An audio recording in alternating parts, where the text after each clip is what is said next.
Estamos em Provérbios, capítulo 3, e hoje vamos trabalhar em cima dos versos 9 e 10.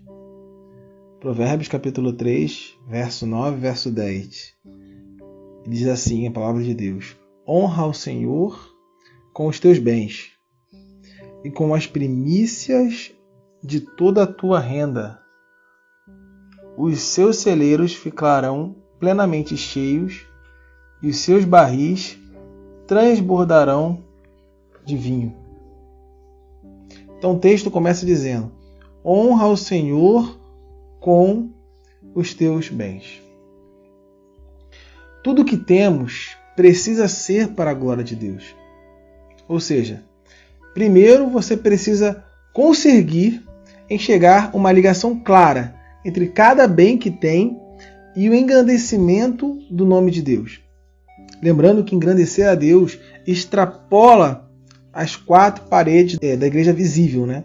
Aquela comunidade que se reúne periodicamente para adorar a Deus coletivamente e publicamente, apesar de incorporar o benefício da igreja visível. Então, sempre que promovemos a justiça, sempre que promovemos a verdade, o amor, sempre que zelamos pela família, sempre que zelamos pela saúde, etc., estamos glorificando a Deus.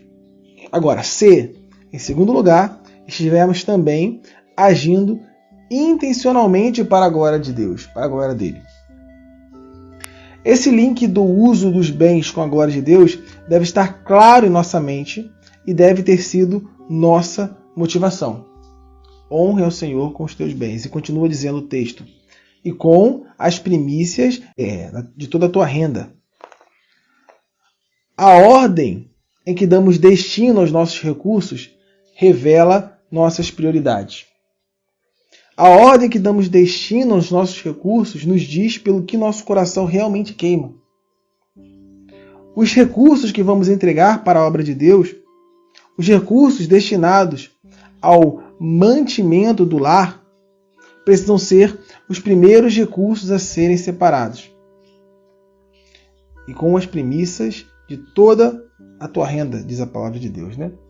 E ele conclui o verso 10, dizendo: os seus celeiros ficarão plenamente cheios e os seus barris transbordarão de vinho.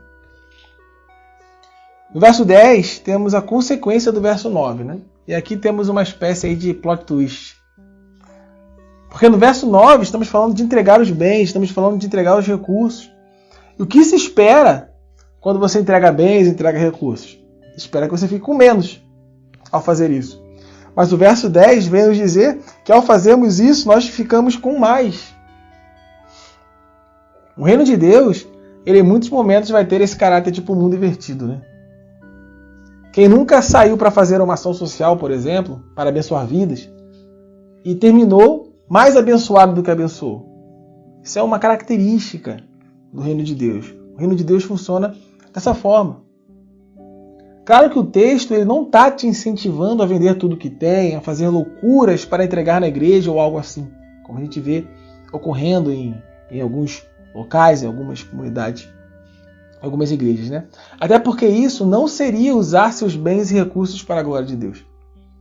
Quando usamos nossos bens e recursos para a glória de Deus, usamos eles com responsabilidade, usamos com fidelidade, usamos com equilíbrio, usamos com bom siso. Sempre o agir para a glória de Deus vai estar junto com essas características. Sempre agir para a glória de Deus vai ser agir com sabedoria. Mas quando usamos nossos bens e recursos para a glória de Deus, isso comumente nos traz prosperidade. Prosperidade financeira também, muitas vezes. Porque quando usamos nossos recursos para a glória de Deus, vamos estar sempre investindo em capacitação, investindo em conhecimento, investindo em comunhão, desenvolvendo potenciais. Porque agiremos com sabedoria. Aqui a gente não está defendendo um misticismo barato, onde você vai doar seus bens, vai entregar os seus recursos e vai aparecer recursos em dobro ou em triplo para você, quase que por mágica. Não estou falando disso. Estamos falando de usar os recursos com sabedoria e, consequentemente, gerar bons frutos, inclusive na área financeira. Então, isso acontece muitas vezes, né? Não sempre, mas muitas vezes. A gente já falou sobre como que se dá essa relação de Eclesiastes não, de Provérbios com a realidade, né? Lá no início da exposição desse livro. Aqui não estamos falando de promessas, estamos falando como muitas vezes, comumente, a realidade se dá.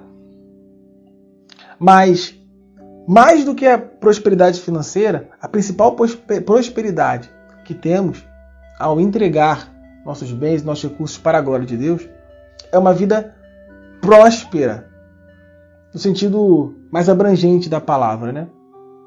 É uma vida cheia de paz de Deus, da paz de Deus. Paz de Deus nos preenchendo.